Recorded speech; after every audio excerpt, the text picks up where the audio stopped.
네, 오늘 저희 말씀을 우리가 이제 나눌 텐데 말씀 나누기 전에 한 가지 제가 중요한 광고 하나 말씀을 드리고 우리 함께 계속 말씀을 듣도록 하겠습니다. 저희가 이번에 우리 교회에서 이제 문서 사역, 저희 이제 새해는 그 영상 사역과 이제 문서 사역에 아주 좀 힘을 쏟아부을 예정입니다. 그래서 근데 특별히 이제 문서 선교 사역, 이게 다 선교 사역입니다. 문서 선교 사역을 통해서 저희가 이제 또 우리가 감당해야 할, 한국 교회가 감당해야 할 시대적 사명을 감당하려고 하는데, 그래서 제가 몇 주 전에 출판사를 세웠습니다. 그 출판사의 이름은 윌버포스 아카데미입니다. 제가 출판사를 세운 이유는 아마 우리 금요 기도회에 오셔서 설교를 들으신 분들은 다 아시겠지만, 제가 계속 책을 냈던 그 출판사에서 이번에도 책을 내려고 원고를 보냈는데, 극우적인 요소를 좀 빼달라는 그런 답변을 받았습니다. 그래서 제가 너무 충격을 받았어요. 이 극우라는 개념을 모르고 있을 뿐 아니라 이 세상에서 사실은 이 성경적인 세계관에 뿌리를 둔 문명을 일으키고자 하는 이런 여러 흐름들에 대해서 사실은 이 세상이 극우로 낙인을 찍고 있거든요. 물론 극도로 우월하니까 극우인데 성경은 극도로 우월하니까 세상은 그것을 극우로 낙인을 찍고 조롱하고 비방하고 등경 아래 그 빛을 가두려 두고 있단 말이죠. 그게 지금 세상의 현실이에요. 그래서 저는 뭐 세상에서 저를 극우로 부르든 우리를 극우로 부르든 저는 이제 나는 극도로 우월한 존재라고 스스로 계속 얘기를 하지만, 저는 그래도 우리나라의 대표적인 출판사, 기독교 출판사에서 그런 의견을 줬다는 것에 너무 충격을 받았어요. 그래서 제가 답변서를 보냈습니다. 제 의견서를. 그래서 일단 극우를 오해하고 있는 것 같다. 지금 세상에서는 물론 이런저런 이야기들을 극우라고 낙인을 찍지만, 아니 귀 출판사에서 이렇게 표현한 건 나는 정말 너무 충격적이다.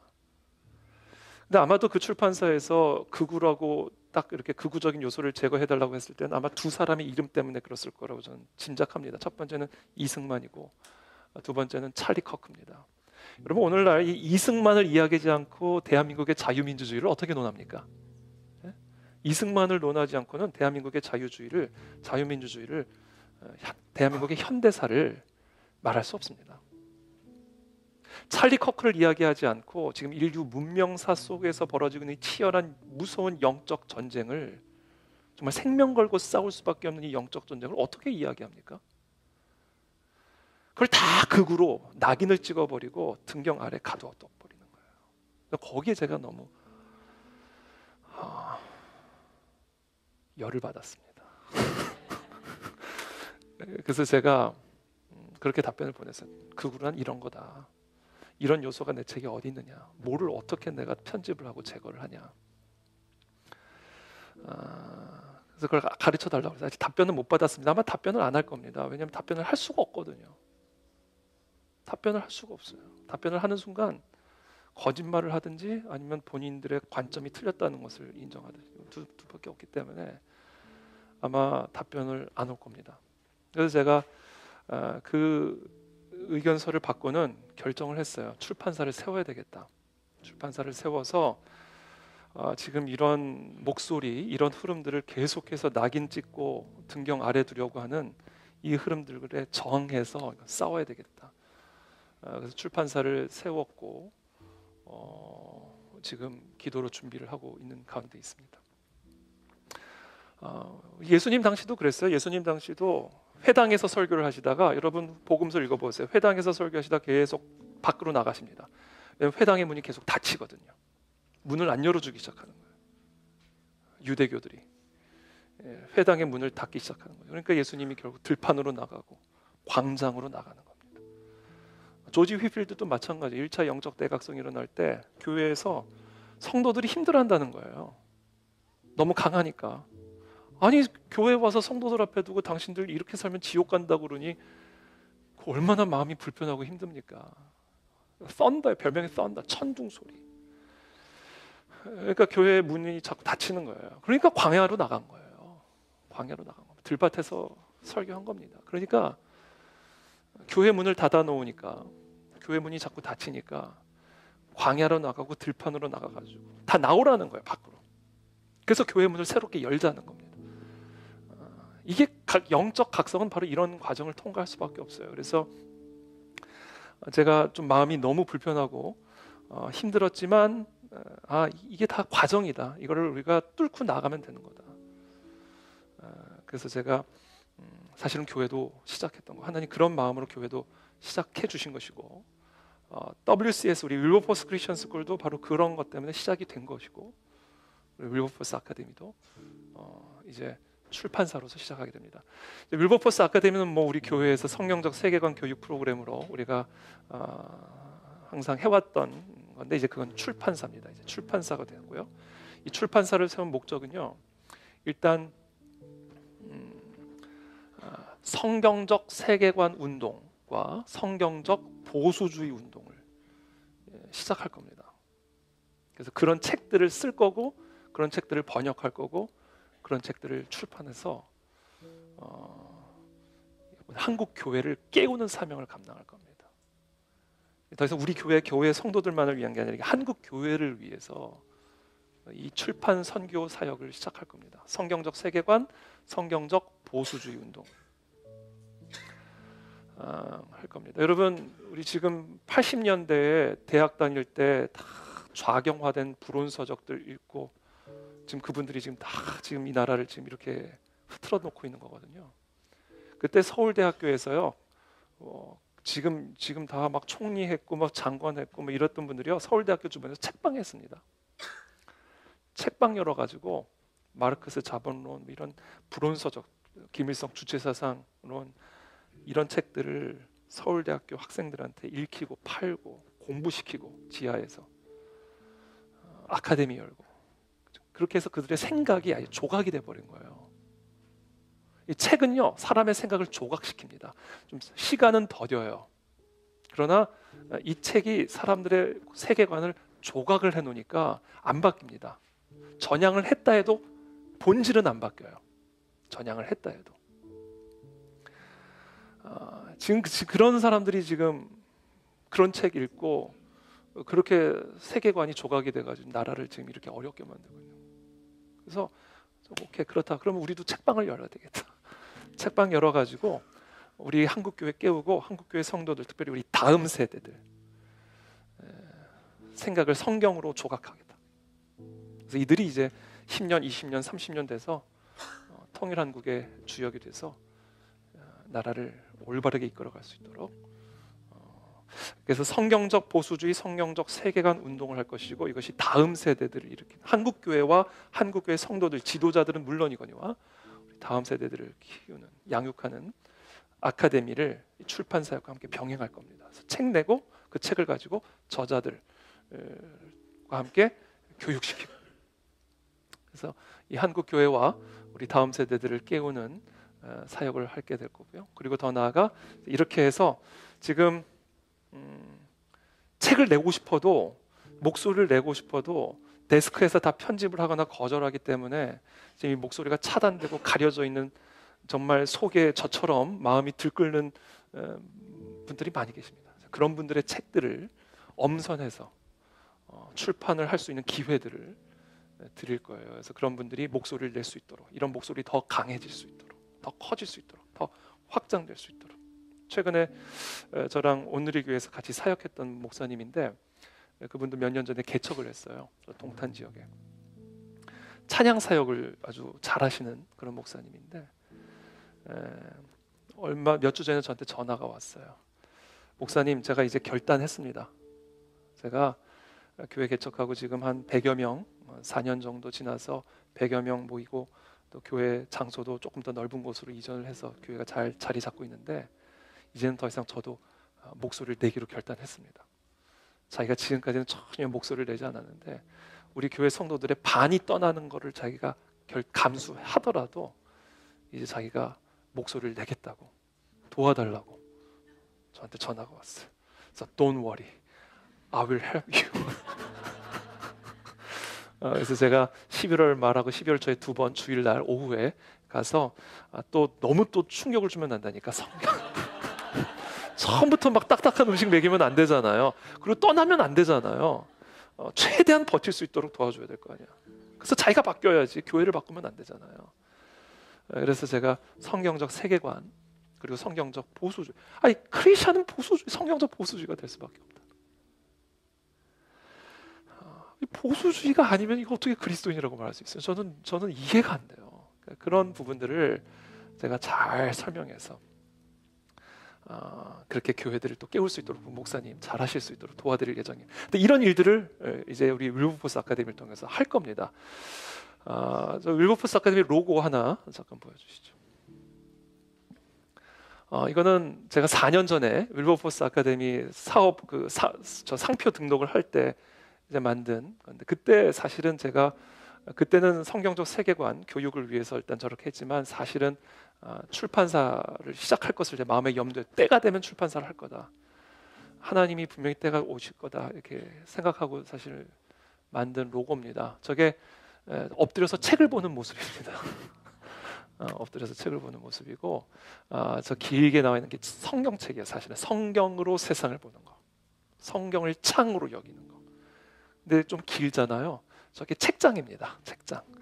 그래서 성경과 성경적 세계관, 성경적 보수주의 책들을 계속해서 출판을 하는 그런 모습을 갖고 있고, 특별히 겸손하게 무릎 꿇고 기도하면서 우리가 성경을 보고 세상을 보고 세상을 변화시키는 그런 도서 출판 윌버포스 아카데미가 드디어 시작이 됐습니다. 우리 하나님께 감사와 영광의 박수 드리겠습니다.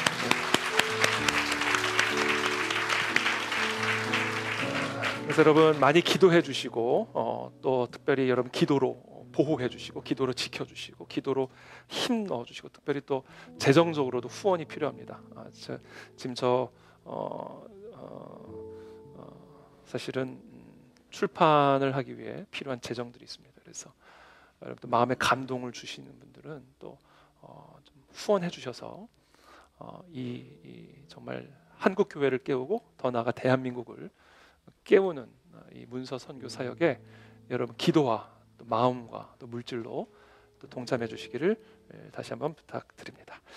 우리 오늘 함께 나눌 말씀 이제 넘어가요. 오늘 광고가 조금 길었는데요.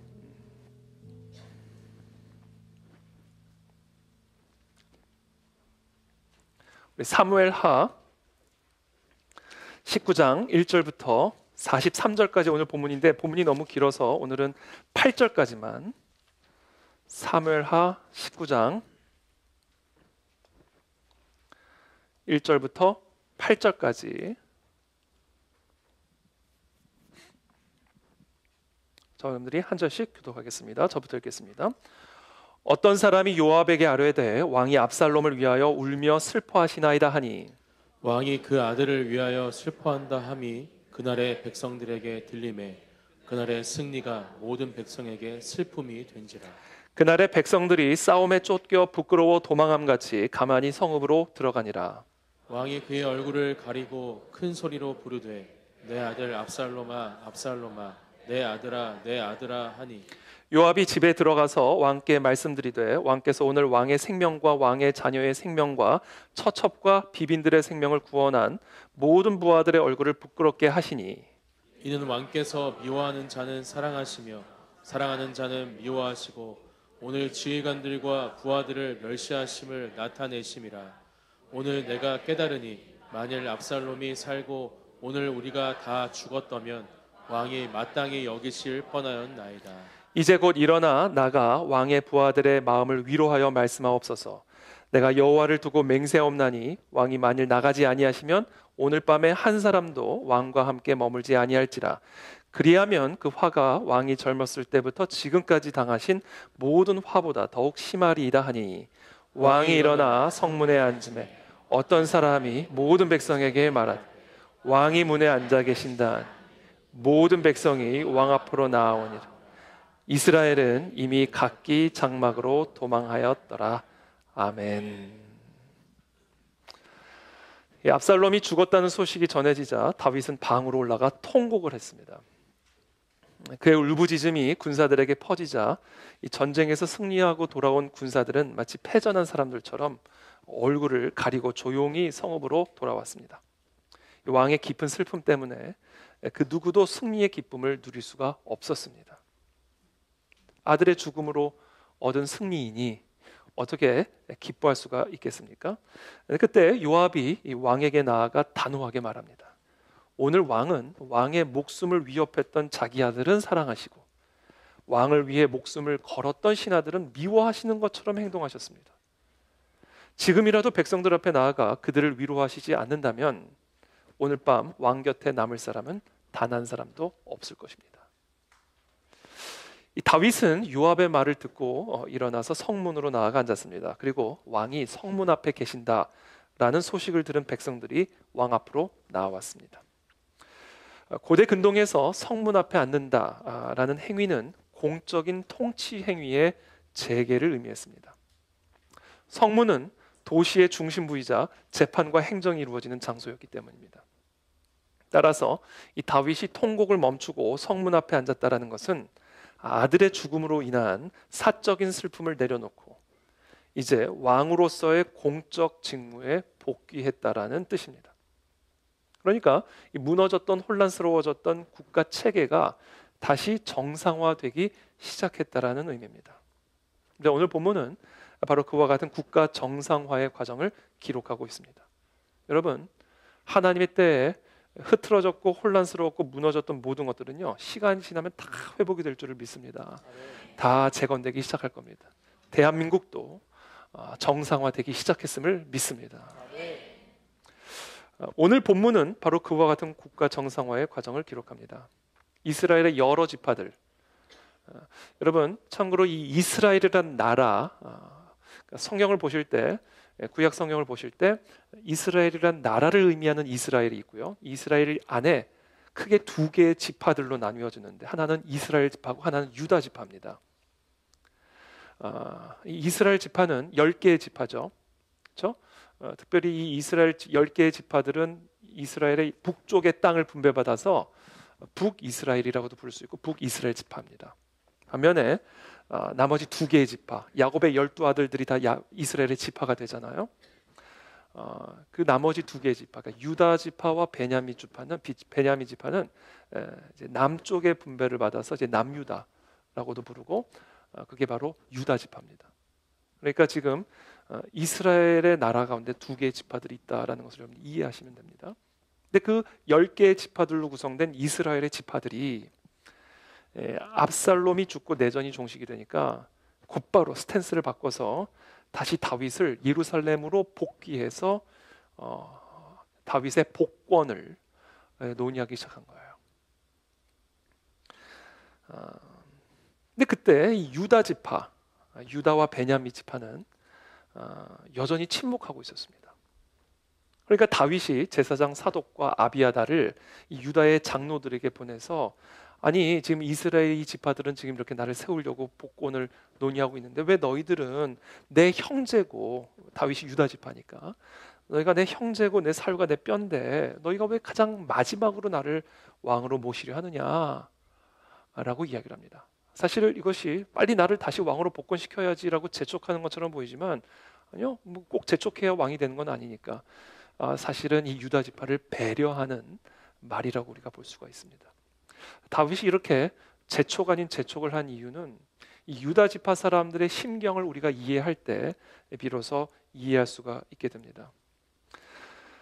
다윗은 유다 지파 출신이었지만 이 압살롬의 반역 때 유다 지파 대부분이 압살롬의 편에 섰습니다. 왜냐하면 압살롬 자신도 유다 지파, 다윗의 아들이니까 압살롬도 유다 지파였기 때문이기도 하고, 특별히 유다 지역에 속한 이 헤브론에서 이 압살롬의 반역이 시작이 됐기 때문에 당시 이 다윗을 반역한 이 압살롬의 편에 대부분 유다의 지파들이 다 가담을 하게 됩니다. 그러니까 이 전쟁이 끝나고 압살롬이 죽게 되니까 여러분 유다 사람들의 마음이 얼마나 복잡했겠어요. 압살롬이 이제 왕이 될 거라 생각하고 이제 압살롬에게 모든 걸 다 걸었는데 그 압살롬이 죽고 다윗이 돌아온 거예요. 뭐 말할 수 없는 죄책감도 가지고 있었을 것이고요. 뭐 다윗을 볼 낯이 없었을 겁니다. 그렇잖아요. 무엇보다도 왕이 돌아오면 우리에게 정치적 보복을 하지 않으실까? 특별히 요압은 왕의 명령을 어기고 왕의 아들 압살롬을 처단해 버렸어요. 그러니까 저 요압이 왕의 아들도 죽였는데 우리들을 내버려 둘까? 뭐 말할 수 없는 정치적 보복에 대한 두려움도 가지고 있었을 겁니다. 그러니까 이 유다 지파 사람들은 이제 이러지도 못하고 저러지도 못하고 그냥 가만히 있을 수밖에 없는, 이제는 이들이 딜레마에 들어간 거예요. 그런 침묵 속에 그냥 가만히 있을 수밖에 없었던 겁니다. 그때 다윗이 너희 빨리 나 왕 다시 모셔라. 그러면서 요압을 해임합니다.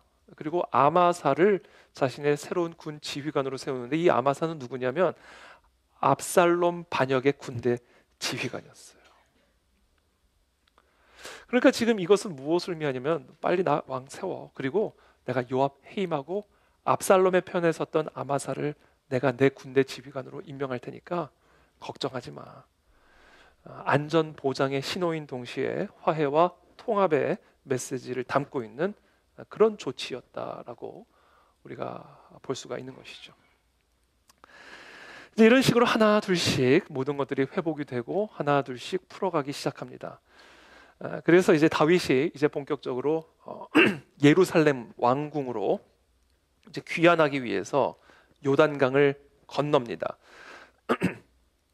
요단 서편에서 요단 동편으로 피신을 갔었잖아요. 마하나임으로.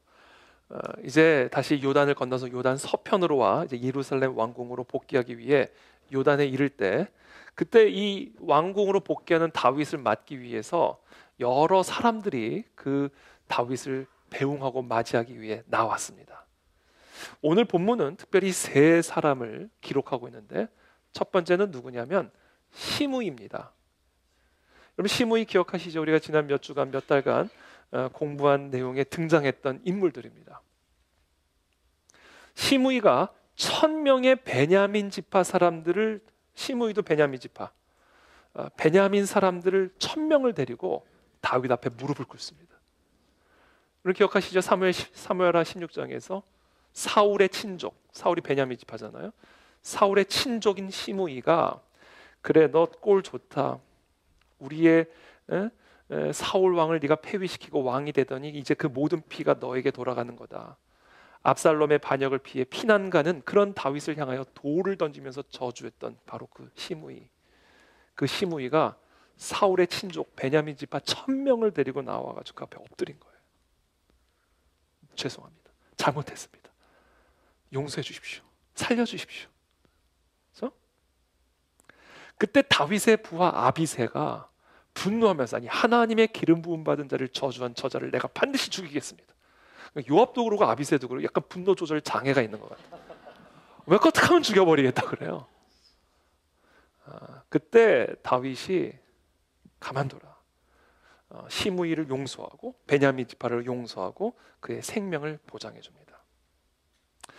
그때 다윗이 시므이의 저주를 받을 때 내버려 둬라, 자기 하나님의 뜻일 수도 있다, 하나님이 저자를 통해 나를 저주하는 걸지 어떻게 알겠느냐, 모든 것을 하나님의 주권에 의탁하죠. 이 모든 게 다 풀어지기 시작하는 거예요. 다 회복이 되기 시작하는 겁니다. 두 번째 사람이 등장합니다. 두 번째는 누구냐면 무비보셋입니다. 무비보셋은 사울의 손자고요, 사울의 아들인 요나단의 아들입니다. 이 무비보셋이 다윗을 맞이하러 나왔습니다. 우리가 잘 알다시피 이 무비보셋은 피난을 가다가 유모가 땅에 떨어뜨려서 평생을 불구로 사는, 다리를 저는 사람이었습니다. 그래서 다윗이 사실은 사울의 친족들이 다 어떻게 보면 다 진멸당했는데, 특별히 이 요나단의 아들인 이 무비보셋은 자기가 요나단과 맺은 언약을 기억해서 자기 아들처럼 대우해서 아들과 함께 밥을 먹도록 자기 식탁에서 함께 식사를 했던 그런 특권을 누렸던 사람입니다. 그런데 다윗이 이 무비보셋의 종인 시바를 통해서 무비보셋이 자신을 배반했다라는 소식을 듣게 된 거예요. 그래서 피난길에 따라오질 않았어요. 예루살렘 궁에 가만히 앉아 있었어요. 근데 그것은 사실 시바가 이 무비보셋의 재산을 자기가 다 가로채기 위해서 다윗을 속였던 겁니다. 그리고 무비보셋에게 누명을 씌워버린 거예요. 그 전쟁의 반란의 극도의 혼란한 틈을 타서 자기 챙길 것을 챙기려고 했던 겁니다. 다윗이 이제 복권이 돼서 이제 돌아오니까 무비보셋이요, 수염도 깎지 않고 옷도 빨지 않은 채 애통해하면서 왕을 맞이하는 거예요. 그때 다윗은 아마도 그에게 차가운 눈초리로 퉁명스럽게 물었을 겁니다. 왜 너 그때 나와 함께 오지 않았느냐? 왜 너는 피난길에 따라오지 않고 예루살렘 왕궁에 머물러 있었느냐?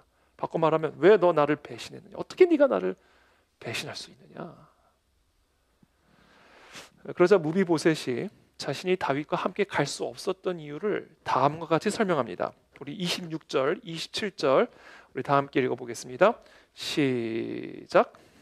예루살렘 내 주 왕이여, 왕의 종인 나는 다리를 절므로 내 나귀의 안장을 치워 그 위에 타고 왕과 함께 가려 하였더니 내 종이 나를 속이고 종인 나를 내 주 왕께 모함하였나이다. 내 주 왕께서는 하나님의 사자와 같으시니 왕의 처분대로 하옵소서. 네, 이제 진실을 알게 된 거예요.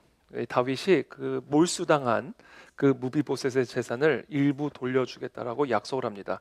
그러니까 무비보셋이 대답하죠. 시바가 다 가져가게 하십시오. 이제 더 이상 나에게 재산은 의미 없습니다. 왕께서 평안하게 돌아오신 것만으로도, 왕위에 돌아오신 것만으로도 저는 충분히 보상을 받았습니다.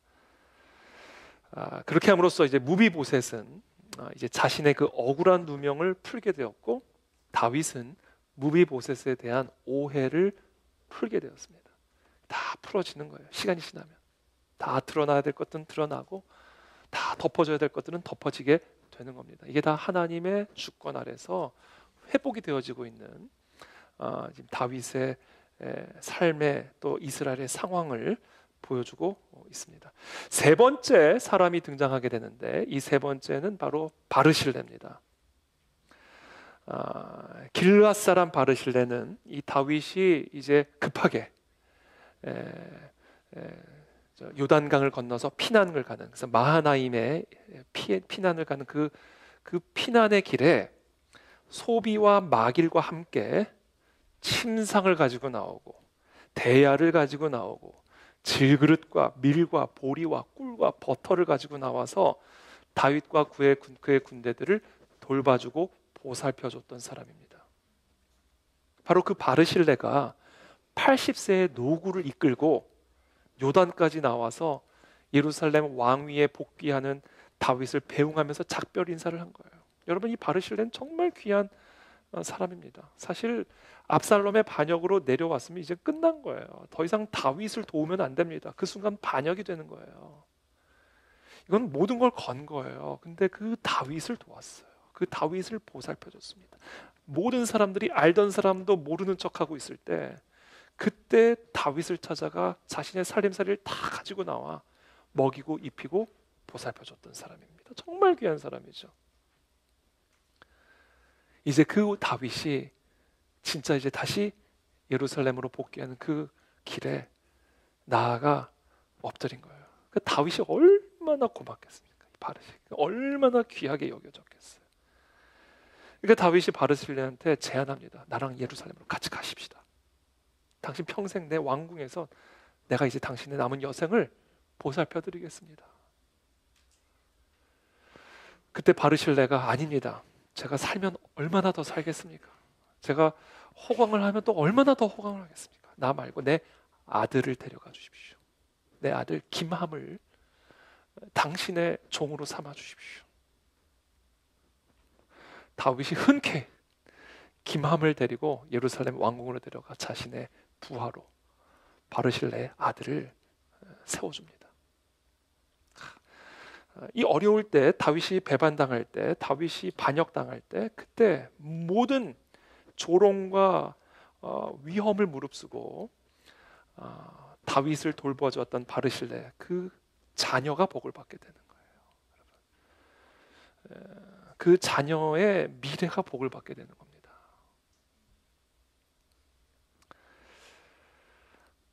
그러니까 드러나야 될 것 다 드러나고 덮어져야 될 것 덮어지고 보상받아야 될 것 다 보상되고 하나님의 주권 안에서는요 다 이렇게 되는 거예요.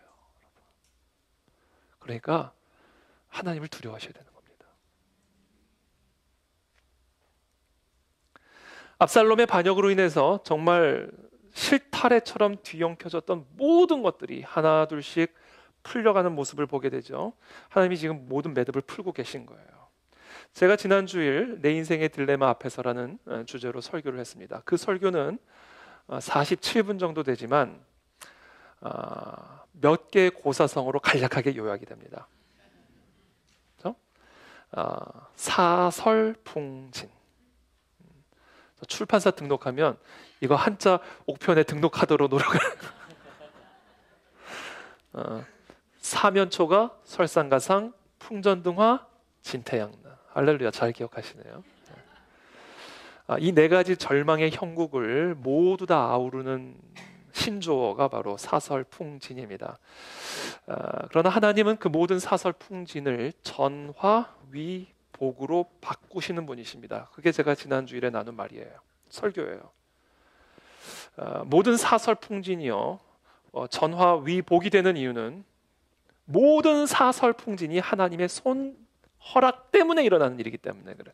하나님의 허락 없이는 먼지는 일어나지 않습니다. 하나님의 허락 없이는 바람이 일어나지 않습니다. 그것이 누구의 책임 때문이든 나의 실수 때문이든 그 모든 것은 하나님의 손이 허락하셨기 때문에 일어난 겁니다. 그렇기 때문에 그 모든 것은 그 상황 속에서 하나님은 우리를 붙들고 계십니다. 그래서 하나님은 우리가 감당할 수 없는 그 모든 고난과 혼란 속에서 우리가 할 수 있는 것이 아무것도 없는 사설풍진에서도 그래서 결국 모든 것을 합력하여 전화위복이 되게 하신다는 거예요. 바로 이와 같은 명확한 믿음의 토대 위에서 우리가 해야 할 세 가지를 말씀드렸습니다. 첫 번째, 정말 이 사실을 믿는다면 우리는 무엇을 해야 되는가?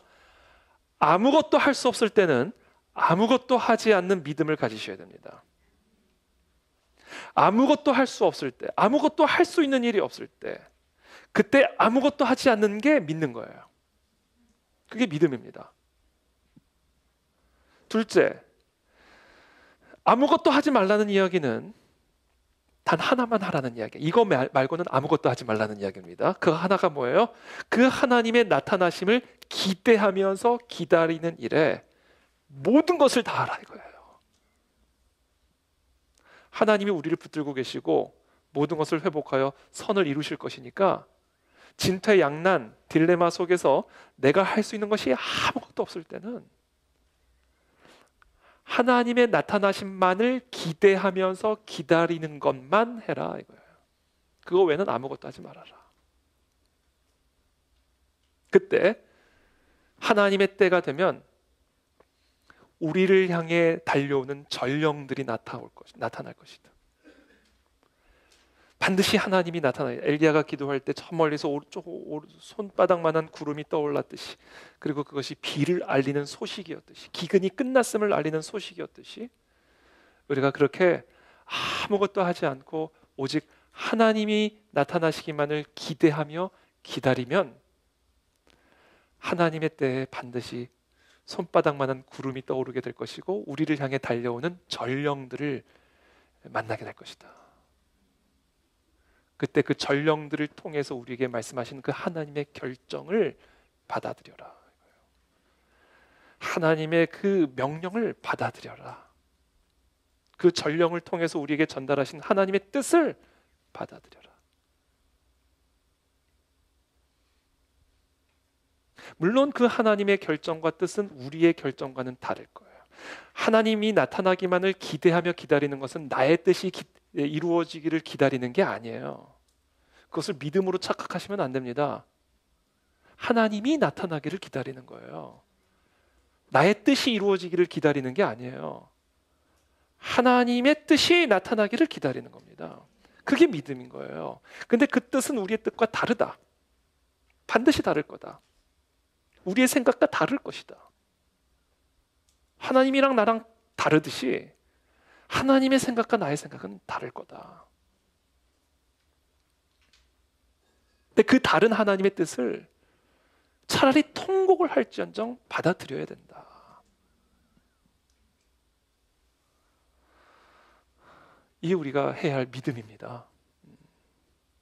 나의 뜻이 이루어지기를 기다리는 게 믿음이 아니에요. 나의 뜻대로 마시옵고 아버지의 뜻대로 없었어. 통곡하면서 기도하시잖아요, 우리 주님. 차라리 통곡을 하라 이거예요. 그렇게 해서라도 하나님의 뜻을 받아들여야 된다. 여러분, 이거는 모든 사람들이 물이 포도주가 되는 하나님의 역사를 경험하고 모든 매듭들이 풀어지는 하나님의 역사들을 경험하기 위해 통과해야 되는 겟세마네입니다. 통곡이 필요해요. 나의 뜻이 아닌 하나님의 뜻을 받아들이기 위해서는. 왜냐하면 하나님의 뜻은 언제나 나의 뜻보다 크기 때문에 그래요. 하나님의 생각과 나의 생각은 다른데 어떻게 다르냐? 더 크고 더 깊고 더 높게 다릅니다. 그래서 그 크고 높고 깊고 넓으신 하나님의 생각을 우리의 작고 우리의 얕고 우리의 낮은 생각 속에 담아내려면 우리의 생각은 반드시 찢어져야 됩니다. 찢어지지 않으면 담아낼 수가 없는 거예요. 왜? 더 크고 더 높고 더 깊게 다르기 때문에 그래요. 그래서 통곡할 수밖에 없는 거예요. 이 겟세마네 동산을 통과할 수밖에 없는 거예요. 베드로가 밤이 맞도록 수고를 했습니다. 어부예요. 갈릴리 호수를 그냥 훤하게 들여다보는 사람입니다. 언제 가야 제일 많이 잡을 수 있고 언제 가면 잡히지 않는 것을 누구보다도 잘 아는 갈릴리 어부라고요.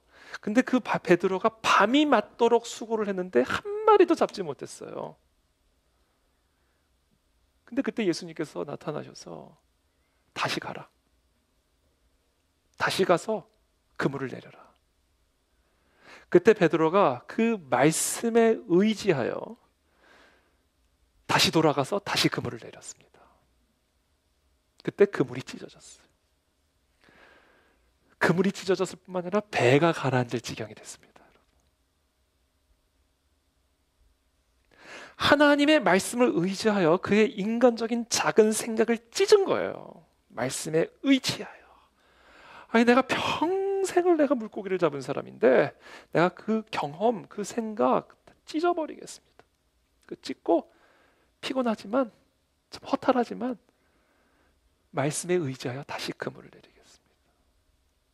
그때 그물이 찢어진 거예요. 제자들이 갖고 있었던 것은 한 소년의 오병이어가 전부였습니다.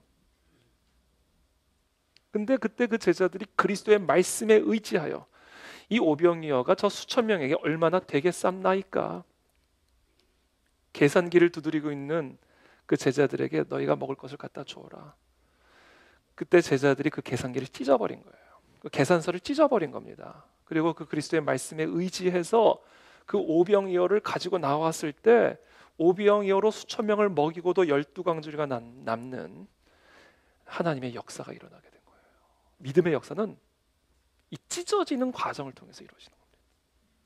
그게 믿음이에요.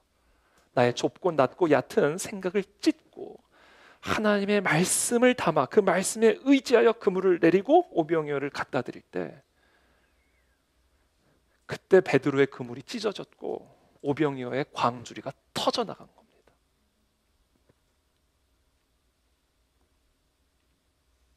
그래서 우리의 작은 삶의 광주리 안에 정말 하나님의 그 놀라운 일들이 담겨지기 위해서는요, 우리의 생각, 우리의 계획, 우리의 고집, 우리의 편견, 우리의 경험, 우리의 지식이요, 먼저 찢어지는 과정을 반드시 겪어야 돼요. 그래서 차라리 통곡을 하셔야 된다요. 통곡을 하더라도 받아들여야 된다는 거예요. 그때 내가 찢어지고 그때 그물이 찢어지고 광주리가 터져나가는 하나님의 위대한 역사들을 우리 모두가 경험하게 된다는 겁니다. 당연히 우리의 생각이 찢어지는 과정이 편안하겠습니까, 여러분? 오죽하면 우리 주님도 겟세마네에서 땀이 피처럼 쏟아졌다라고 기록하고 있어요. 이게 쉬운 일이냐고요. 나의 뜻대로 마시옵고 아버지의 뜻대로 없어서. 그러니까 찢어진다는 건 고통이에요. 그러니까 통곡이 나와요. 그러나 그 통곡을, 고통을 받아들일 때만 우리는 하나님의 더 크고 깊고 높으신 생각을 우리의 삶에 담아내게 되는 겁니다. 저는 그런 은혜가 있게 되기를 축복합니다.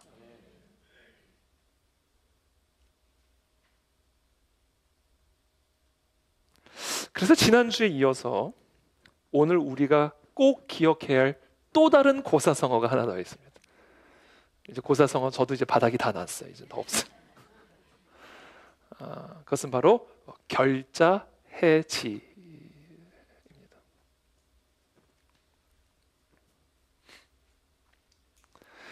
결자해지라는 것은 매듭을 맺은 사람이 그 매듭을 풀어야 한다라는 고사성어죠. 문제를 일으킨 사람이 그 문제를 해결해야 한다라는 뜻입니다. 여러분, 모든 문제는 제가 말씀드렸잖아요. 하나님이 허락하신 문제들이에요. 다 하나님이 일으키시는 문제고 하나님이 묶어놓으신 매듭이에요. 지금 다윗 왜 이렇게 됐습니까? 하나님이 그렇게 묶어두신 거예요. 그러니까 그 모든 뒤엉킨 문제들을 풀고 해결하시는 분도 하나님이십니다. 그러면 이제 우리는 이렇게 물을 수 있죠. 아니 뭐 어차피 풀어주실 매듭이라면 하나님은 애초에 왜 묶으신 것입니까? 아니 어차피 해결해 주실 문제라면 왜 하나님은 처음부터 문제를 주신 것입니까? 아니 어차피 다윗이 왕위로 복귀가 될 것이면 왜 굳이 이런 피난과 반역의 고통을 허락하신 것입니까? 그 이유가 있습니다. 그 문제를 통해서 해결하셔야 할 더 깊은 문제가 있기 때문에 그런 거예요. 우리 하나님은 겉으로 드러난 문제보다 그 속에 또는 그 뒤에 숨어 있는 더 근본적인 문제를 다루기를 원하시는 것입니다. 하나님께서 우리의 삶에 사설풍진으로 묶어두시는 이유는 아무 이유 없이 주어진 게 절대로 아닙니다. 그 안에는 분명한 이유가 있습니다.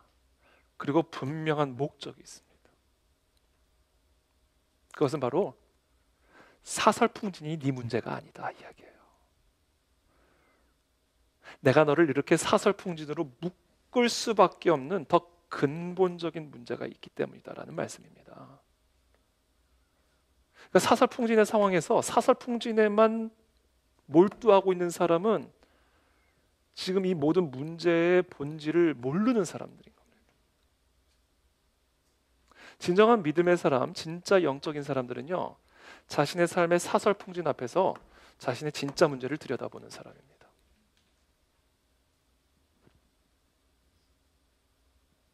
그 문제가 제거되고 바로 그 문제가 해결이 되면, 그래서 하나님이 우리의 삶을 사설풍진으로 묶어두신 그 목적이 성취가 되면 하나님은 반드시 우리의 삶에 묶어두신 사설풍진의 매듭들을 다 풀어주실 것이고 그 모든 사설풍진을 전화위복으로 바꾸어 주실 것입니다. 이것이 바로 결자해지의 하나님, 스스로 매듭을 지으시고 또 스스로 그 매듭을 푸심으로써 우리의 삶 안에 있는 진짜 문제들을 제거하시고 그래서 우리의 삶을 온전한 회복으로 이끄시는 하나님의 역사인 것입니다. 그렇기 때문에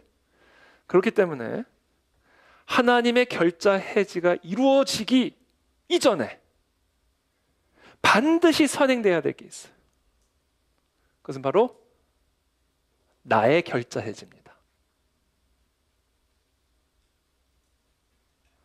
하나님이 나의 삶을 사설풍진으로 묶어두시는 이유는 내가 지금 나 스스로 내 안에서 반드시 해결해야 할 문제가 있다라는 하나님의 메시지인 거예요.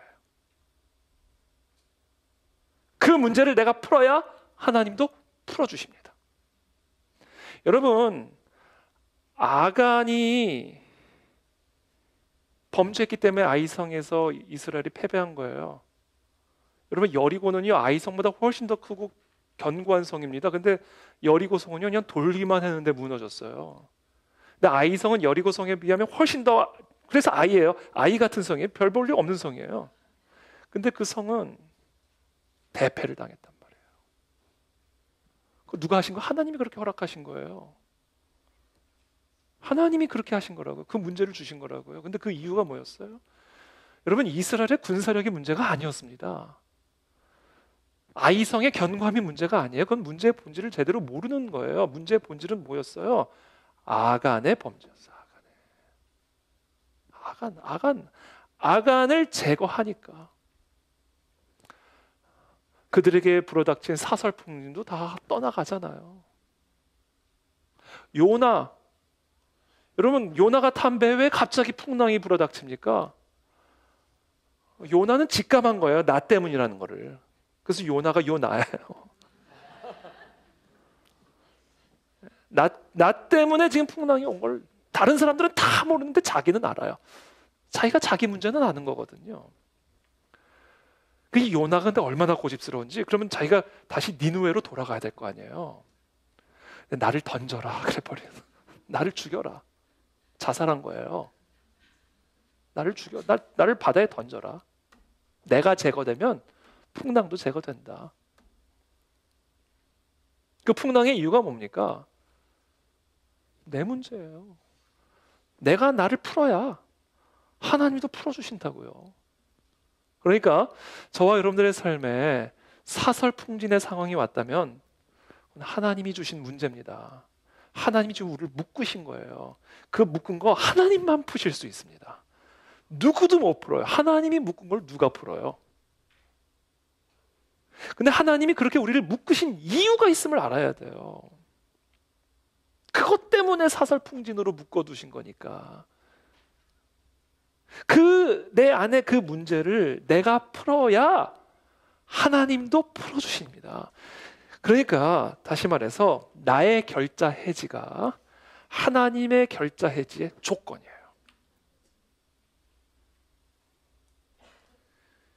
이게 모든 회복의 영적 원리입니다.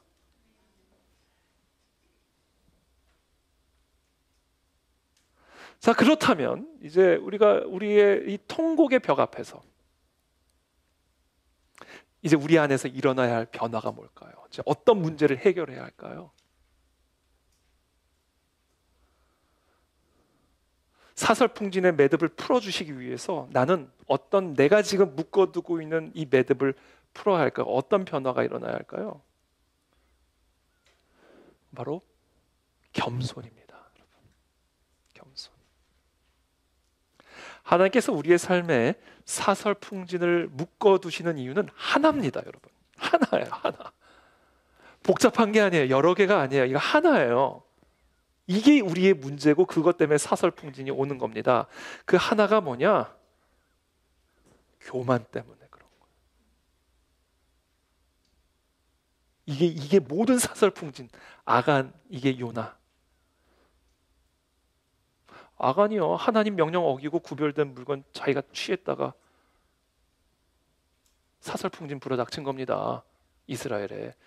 요나, 하나님 니느웨 가라는 거 거부하고 다시스 갔다가 풍랑 불어닥친 겁니다. 교만이에요, 교만. 뭐 모양은 다 다르지만 이유는 하나입니다. 교만이에요. 이 교만의 문제 때문에 사설풍진이 온 거예요. 잠언서 16장 18절입니다. 교만은 패망의 선봉이요, 거만한 마음은 넘어짐의 앞잡이니라. 자, 패망의 선봉이 뭐냐면 교만이라는 거예요. 지금 제가 그럼 교만하잖아요. 그럼 반드시 패망이 따라온다는 얘기예요. 내 뒤에. 내가 교만해지는 바로 그 순간 내 뒤에는 패망이 따라오는 거예요. 넘어짐의 앞잡이래요. 거만한 마음이. 내 마음에 지금 거만한 마음이 들어오잖아요. 그러면 몇 초 후에 무조건 넘어진다는 거예요, 나는.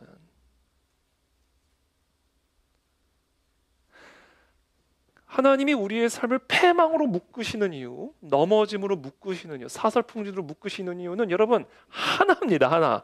이것 때문에 온 거예요. 그게 뭐예요? 교만이에요. 지금 내가 나를 교만으로 묶어뒀기 때문에 하나님이 사슬풍진으로 묶으신 겁니다.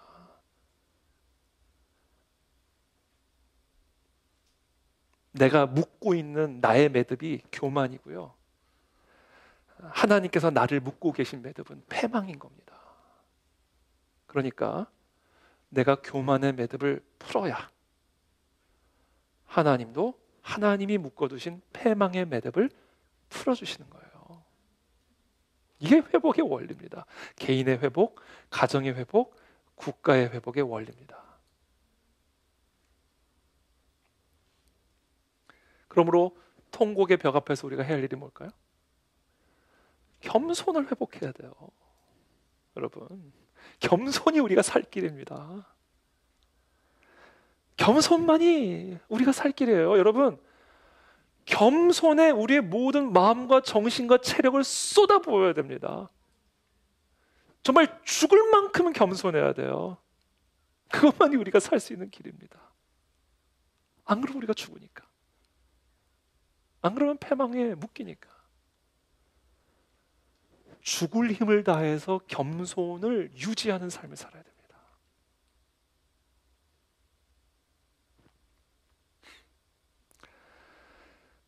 자, 그렇다면 겸손이란 무엇일까? 겸손. 여기에 이제 우리의 모든 게 달린 거예요. 겸손해야 돼요.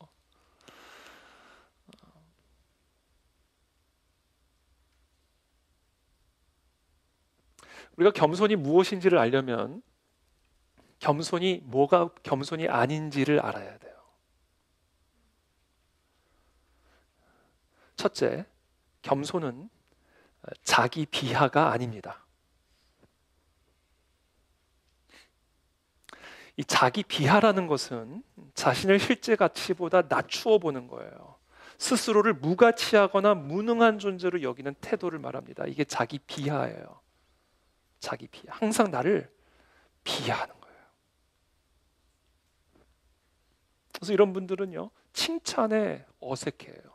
차라리 비판을 받는 게 더 편해요. 왜냐하면 그렇게 익숙해졌기 때문에. 제가 뇌과학자가 쓴 책을 한번 읽은 적이 있는데 우리의 뇌는요, 좋은 것을 추구하지 않는데요, 익숙한 것을 추구한대요. 그러니까 습관이 안 바뀌는 거예요. 흡연 습관, 이거 몸 망치는 거 알면서도 하는 거예요.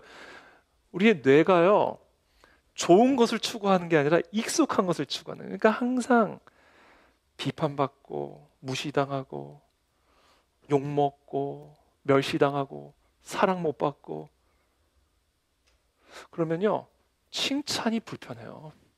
자기 비하. 칭찬 잘 받는 사람이 되시길 축복합니다. 네.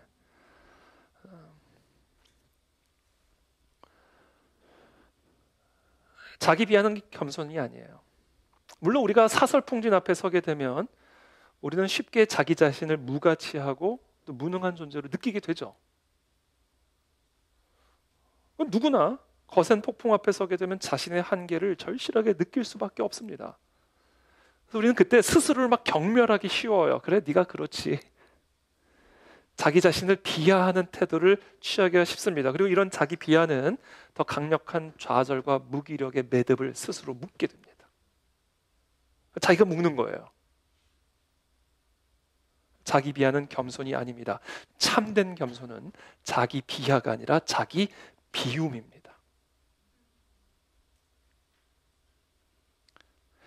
이 사설풍진의 폭풍 앞에서 자신의 한계와 왜소함을 절실하게 깨달았다면 그 다음 우리가 해야 할 일은 자기를 비하하는 게 아니라 자기를 비우는 겁니다. 자기의 지혜를 비우고 자기의 계획을 비우고 자기의 고집을 비우고 자기의 경험도 비우고 자기의 생각도 비우고 자기를 철저하게 비워야 돼요. 그리고 그렇게 자기를 비운 다음에는 하나님의 지혜로 채우고 하나님의 생각으로 채우고 하나님의 계획으로 자기를 채우는 자기 채움, 이게 참된 겸손입니다. 참된 겸손은 자기 비하가 아니라 자기 비움, 더 나아가 자기 채움, 이게 진정한 자기 비움이에요. 하나님으로 자기를 채우는 거예요.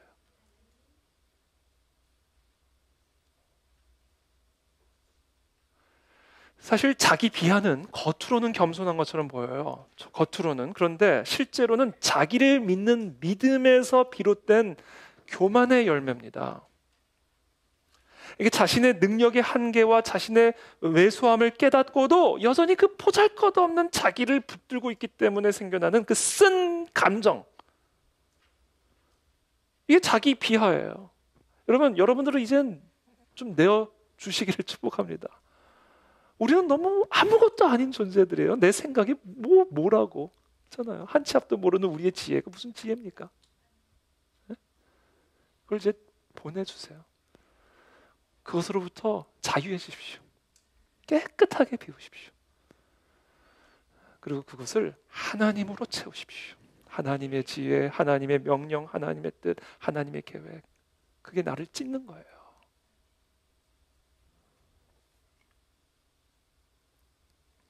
그래서 자기 비하의 뿌리는 겸손이 아니라 교만인 것이고 믿음이 아니라 불신인 겁니다. 우리는 오늘 이 시간 스스로 자기 비하의 매듭을 푸시기를 축복합니다. 자기를 의지하는 모든 헛된 교만함을 푸시기를 축복합니다. 두 번째, 겸손은 자기 부정이 아닙니다. 사실 자기 비하와 자기 부정은 비슷하지만 자기 비하보다 한 단계 더 발전된 게 자기 부정이에요. 자기를 비하하고 경멸하는 것을 넘어서 자기를 부정하는 겁니다. 내가 나를 거절하는 거예요. 내가 나 자신이 너무 싫은 거예요.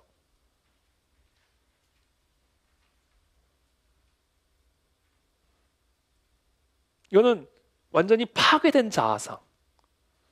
내가 나 자신이 너무 믿고 싫고 불결하고 내가 나를 너무 싫어하는 거예요. 거절하는 거예요. 자기 부정, 파괴된 자아상인데 여러 가지 요인이 있죠. 첫 번째는 뭐 반복된 상처나 실패 경험. 예를 들면 어린 시절 가정 안에서 부모님으로부터 사랑을 받지 못하고 뭐 멸시를 받았거나 또는 뭐 학대를 당했거나 권위자로부터 뭐 이런저런 다양한 경험들을 한 그런 경우, 이런 상처와 실패가 반복이 되면요, 내가 나를 싫어하게 됩니다. 왜냐하면 자아상은요, 상대방과의 관계를 통해서 만들어지는 거거든요. 거울이에요, 관계가. 그래서 나를 보는 거울이에요, 관계는. 그러니까 그 사람이 나를 찡그리면 내가 찡그릴 만한 사람이구나. 부모가 나를 보고 웃지 않고 무섭게 하면 나는 맨날 혼나야 되는 사람이구나. 관계를 통해서 나를 보는 겁니다. 이런 경험들이 반복이 되면 관계성 속에서 그러면 자존감이 파괴되고 파괴된 자아상을 갖게 되는 자기 부정. 이쁜데도 난 항상 못생겼다 생각하고 똑똑한데도 나는 항상 멍청하다 생각하는 거야. 관계를 통해 그렇게 내 관점이 길들여졌기 때문에.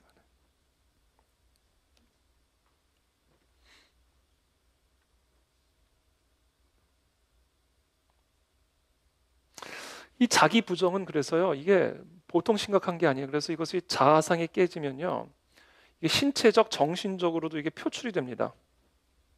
그래서 자기 부정은 우울증, 공황장애, 또는 심지어 자해. 어린애들 막 자해하거든요. 이게 다 자기를 부정하는 행위들인 거예요. 심지어는 자살 충동까지 나갈 수가 있는 겁니다. 이게 극도의 자기 비하가 극도로 성장하고 또 성장하면 자기 부정이 돼. 이거 푸셔야 됩니다. 저는 오늘 시간 나사렛 예수 그리스도의 보혈의 능력으로 자기 비하와 자기 부정의 매듭이 끊어지게 되기를 축복합니다. 끊어질지어다. 끊으십시오. 그리스도의 이름으로. 그걸 푸셔야 돼요. 겸손은 자기 부정이 아니라 자기 부인입니다.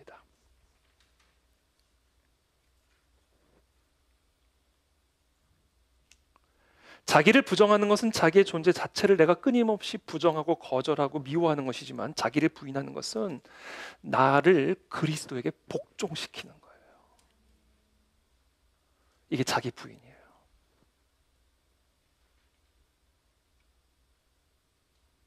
이게 찢어지는 겁니다.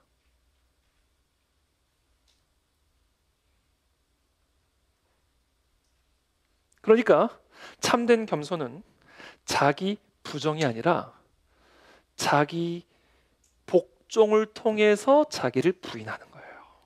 자기 복종입니다.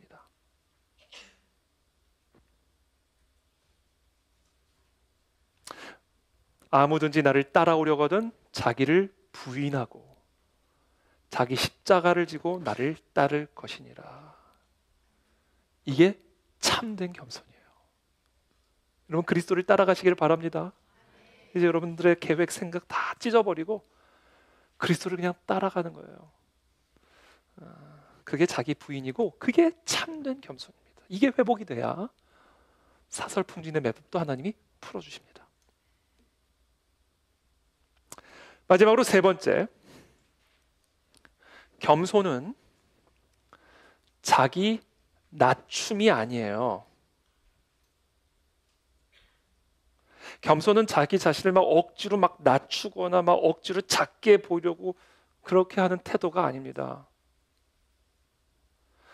예를 들어 우리나라에서 제일 흔한 우리 겸손이죠. 우리 집에 초대를 했는데 뭐 정말 누가 봐도 상다리가 부러지는데 차린 게 하나도 없어요. 이건 누가 봐도 상다리가 부러지는데, 그리고 자기가 제일 잘 아는데 차린 게 하나도 없어요. 이거는 겸손이 아니에요. 이거는 외식이죠. 외식적인 겸손이죠. 그때는 차라리 제가 정말 여러분 환영하고 싶어서 최선을 다해 준비했습니다. 맛있게 드셔주세요. 이게 올바른 태도지. 아무것도 없어요. 나는 뭐 아무것도 못해요. 뭐 상다리 부러지게 해놓고서는. 이거는 거짓된 겸손이에요. 그건 겸손이 아닙니다. 여러분 진짜 겸손은 그런 게 아니야. 진짜 겸손은 자랑할 만한 일을 억지로 숨기는 것도 아니에요. 그렇다고 해서 막 그것을 떠들어서 막 자랑하는 것도 아닙니다. 진짜 겸손은 드러낼 만한 일도 있고 자신을 높일 수 있는 기회도 있지만 그것을 스스로 절제하는 겁니다. 이게 참된 겸손이에요. 할 말이 많아도 굳이 다 말하지 않고,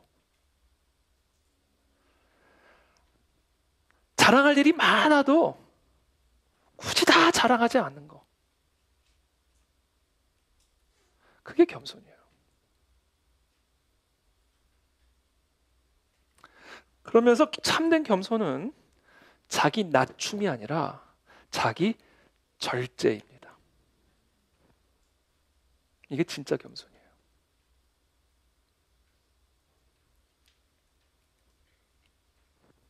자기를 비우고 자기를 부인하고 하나님 앞에서 사람 앞에서 자신의 마음과 말과 행동을 절제하는 것, 컨트롤하는 것.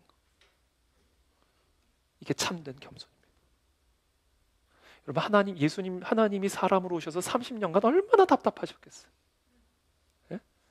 33년을 사시면서 고작 3년만 하나님으로서 드러내신 거예요. 30년 동안 얼마나 드러내고 싶으셨길래, 야, 너 그거 가지고 난 이렇게 할 수 있다. 짠.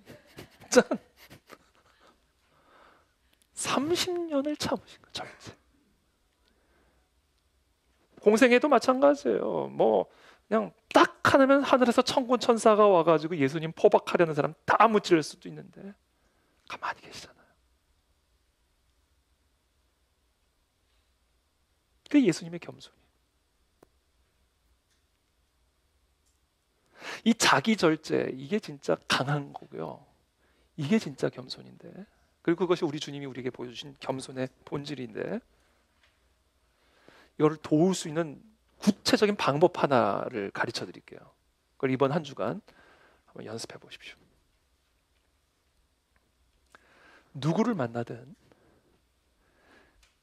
그 사람을 나보다 더 나은 사람으로 여기는 거예요. 여기는 거예요. 그렇게 여기는 겁니다. 사실 여부와 상관이 없어요. 그 사람이 더 나은지 내가 더 나은지 그거를 따지는 게, 그거 사실 여부와 상관없이 그냥 누구를 만나든, 하물며 애들을 만나더라도 상대방을 나보다 더 낮게 여겨주는 거예요. 더 낮게 여기는 게 아니라. 이게 자기를 절제하는 데 있어서, 참된 겸손을 배우는 데 있어서 우리 주님께서 가르쳐 주신 원리입니다. 인간은 본능적으로 남보다 자기 자신을 더 나은 사람으로 더 낮게 여기는 경향이 있죠. 그래서 다른 사람을 나보다 더 낮게 여기는 경향이 있죠. 그리고 그와 같은 마음이 바로 다툼과 허영을 낳아요. 그래서 사도 바울이 말합니다. 빌립보서 2장 3절의 말씀이죠. 아무 일에든지 다툼이나 허영으로 하지 말고 오직 겸손한 마음으로 각각 자기보다 남을 낮게 여겨라. 그렇게 여기라는 거예요. 사실 여부 상관하지 말고, 따지지 말고. 자기보다 나은 사람에 대해서는 수그리고, 내가 보니까 나보다 낮은 사람은 값에서 내가 높아지고, 이런 식으로 하는 거는 자기 절제가 안 되는 사람이에요. 누구를 만나든 그냥 그 사람을 항상 나보다 더 나은 사람으로 여겨라. 그래야 다툼도 사라지고 허영도 다 떨어요. 거품도 다 빠진다.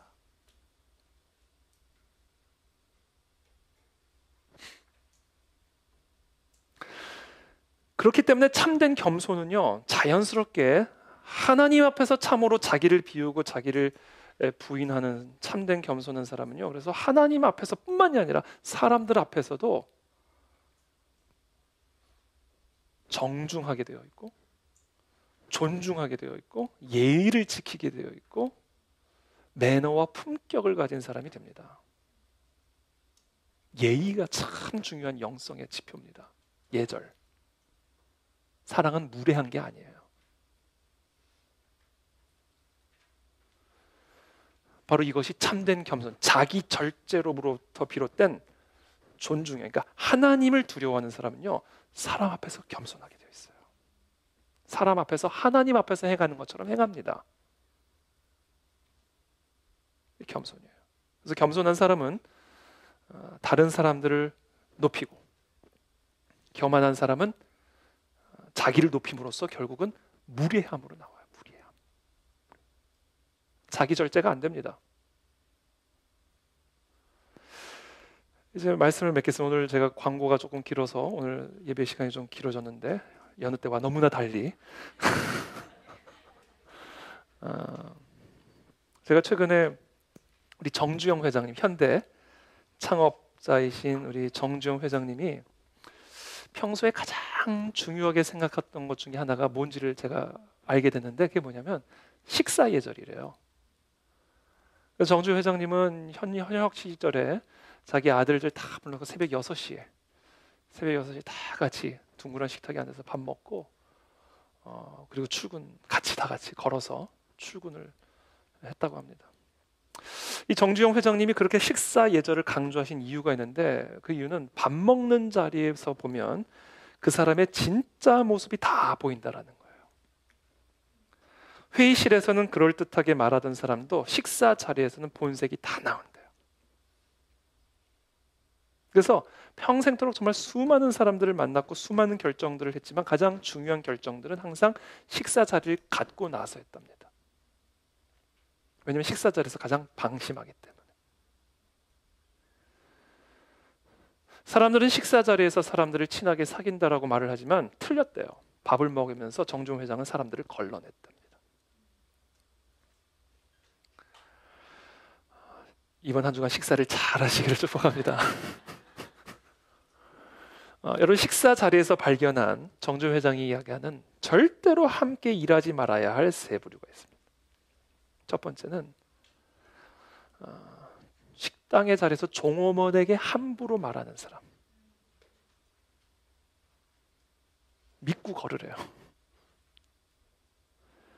식당 직원에게 무례한 사람은 절대 함께 일하지 말랍니다. 약한 사람에게 함부로 하는 사람, 자신이 돈 낸다고 갑질하면서 목소리 키우는 사람, 이런 사람은 언젠가 당신에게도 함부로 대할 거라는 겁니다. 지금은 자기가 힘이 있고 자기가 건강하고 자기가 필요하지만, 필요해서 지금 자기 앞에서 공손하지만, 지금 피난길 간 다윗처럼 힘 빠지고 연약해지면 태도가 달라진다는 거예요. 당신이 목격한 그 약한 사람에게 하던 그 모습을 그대로 당신에게 할 거라는 겁니다. 진짜 강한 사람은 약한 사람에게 더 친절하대요. 약한 사람을 나보다 더 나은 사람으로 여기는 자기 절제력을 가진 사람은 진짜 힘이 있는 사람인 거거든요. 자기 힘을 증명할 필요가 없어요. 진짜 힘 있는 사람은 자기 힘을 증명할 필요가 없습니다. 약자에게 지금 자기 힘을 과시하는 거, 이거는 자기가 약하다라는 증거예요.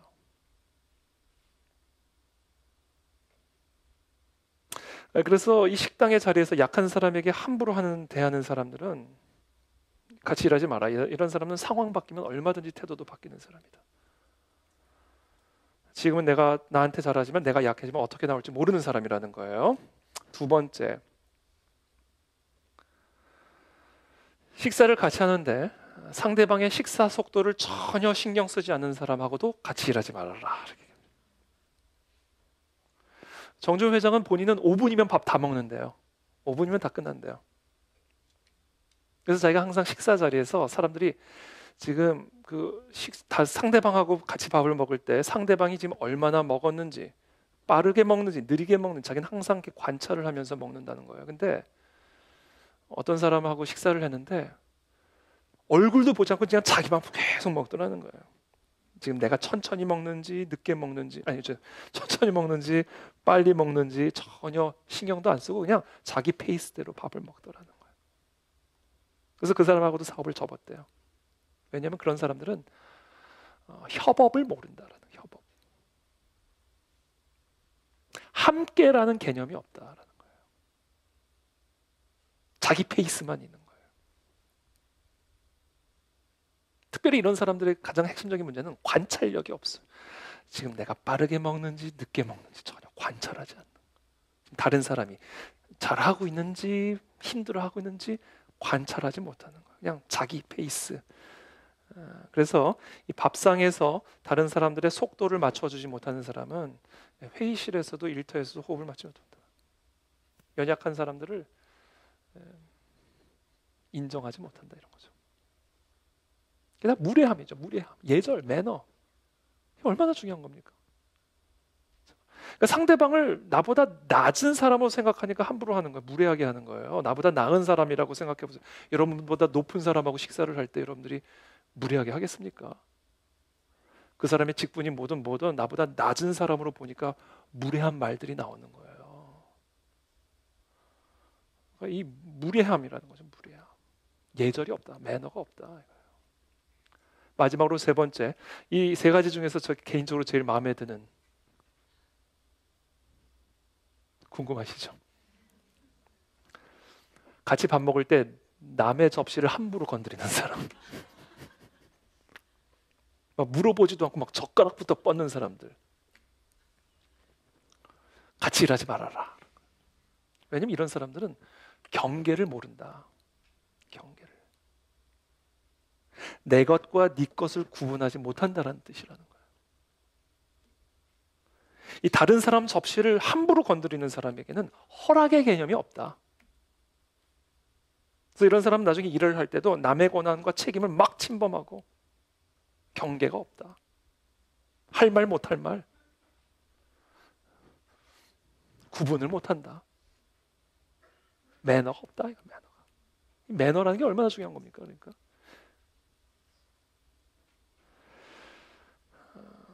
그래서 결국 이 남의 접시를 함부로 건드리는 사람은 결국 조직의 질서도 무너뜨린다 이거예요. 결국 예절입니다. 매너, 자기 절제. 이게 참된 겸손이다. 이와 같은 것들이 바로 통곡의 벽 앞에서 우리 안에 일어나야 하는 변화들입니다. 제가 통곡의 벽 앞에서 일어나는 변화라고 제목을 정했다가 일어나야 하는 변화로 바꿨어요. 이유는 내가 풀어야 풀어지는 것이기 때문에 그렇습니다. 그런 참된 겸손으로 하나님의 놀라운 역사들을 누리는 저와 여러분들이 되기를 축복합니다. 기도하겠습니다.